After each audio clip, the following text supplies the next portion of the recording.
My name is Megan Norris, and I am the undergraduate chair in psychology at Queen's University in Ontario, Canada. Sometimes it can be really hard to know how to study for a course, how best to study for a course. And y'all, I've been there. It is no fun when you hit an exam and you don't have the proper preparation under your belt. This resource is just one way you might choose to approach your studying. It's created to help you keep a record as you go throughout your classes so that you have a really awesome study guide ahead of exams, but it's also created to help you with that process of learning. I want to share that learning is effortful. I like to think about learning almost like doing a burpee for exercise. If you just do one burpee at one point in time, you're probably not going to get many fitness benefits. If you do 100 burpees all at once and you haven't built up to it, you're probably going to hurt and be miserable. But instead, if you do a few burpees consistently day after day over time, that really can build the fitness bank. The same is true with studying. This resource really will encourage you to take small, bite-sized study breaks so that you can keep up with your class and make a plan that works for you. I'm going to share my screen and walk through it with you quickly. This resource is created as an open access Google Sheet workbook. You can download this in Excel for every one of your classes and fill it in if you like. If there's parts you really don't like, don't do them. It's just here as a helpful tool. You're going to see this very video populated here once I get it recorded and in. On the first tab, I really encourage you to take time to plan for your course. What you see in red is me kind of giving you some tips for how to fill this in. Different universities can have different expectations for how much time you spend on a course each week. At Queen's, generally for a 3-unit course, students are expected to spend about 10 hours a week on that course. Generally, about 3 of those hours are face-to-face. That means the majority of study time and work for a course actually happens outside of the class time itself. It's important to know the number of hours that are expected per week so that you can budget those times that are expected for you to be doing independent work outside of class. A lot of this information you can get from your syllabus. The syllabus is a document that you'll get likely on the first day of class. It will have your instructor information. It will have expectations with the courses and course policies. In it, you'll also see key dates. I encourage you to jot this down here, there, and everywhere. If you use a calendar, put it in there, put it everywhere so you don't lose track of those key dates.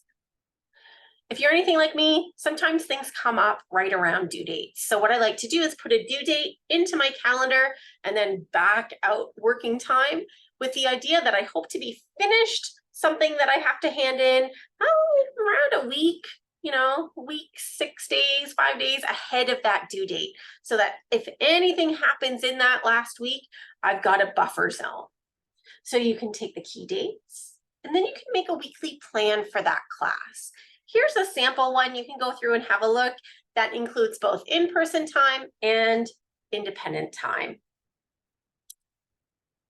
As you go throughout a course, on this next tab down here, I encourage you to just jot some notes in. You might find that between week 1 and week 6 in a course, as an example, there's some connections. For example, maybe research methods you learned about in week 1 also come up in week 6. This is where you're just going to jot that down. This helps you to track key themes that may emerge over the course of a class. On the next tab, we have an overview. My hope is that you're going to be jotting through this as you're doing readings and studying in your class. This shouldn't take a whole lot of extra time, but rather than highlighting your notes, by translating that information from the course content kind of into your head and then you're putting it back into another document, you're engaging in interacting with that course content. Here, where you're going through the course content, I encourage you just to identify key learning objectives, which you may find in your readings, or themes that you notice. You may even find these as chapter headings in your textbooks as an example. And then you can just write a brief summary. I've got lots of boxes here for you. If there's more, you can add them. If there's fewer, that's okay too. Use what you need. Next, as you're going, I encourage you to engage in practice. Learning, like I mentioned earlier, is really effortful. What I encourage you to do is practice studying with your books closed. Just like when we're trying to remember a new phone number, you're like, oh, what was that number? And you have that struggle as you try to recall it, and you probably make a couple of mistakes. That's actually a normal part of learning. Closing those books and struggling to remember or putting effort into remembering actually is so important for the learning process. This is where I want you to lean into that struggle. And you're probably going to make mistakes here, and that's okay. These are your notes. I encourage you to try to write down everything that you remember, and these boxes will grow as you type. And then you can think about what's a learning objective or a key theme I remember, and what do I remember about it? You can go through that for a whole bunch of different pieces of information as you recall information. And then you get a chance to check it. You get to go look at what you recalled and compare it to the notes that you took earlier. What was easy? What was hard? What was challenging in a given week? What connections might you have found? If you're struggling, what resources are there in your course that can help? For example, are there office hours available where you can go meet with your professor or a TA to talk through some issues? Is there a discussion board that you might pop onto? And then think about steps that will help you to solidify your understandings of the week's content.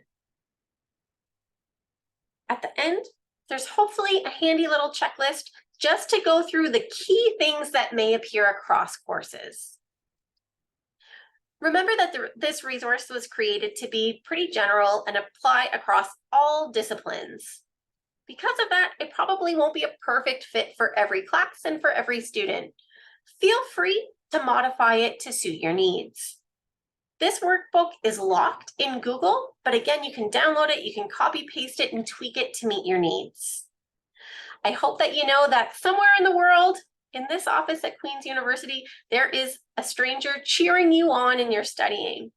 I hope that you have lots of joyful moments of learning this semester and going on into the future. All the best.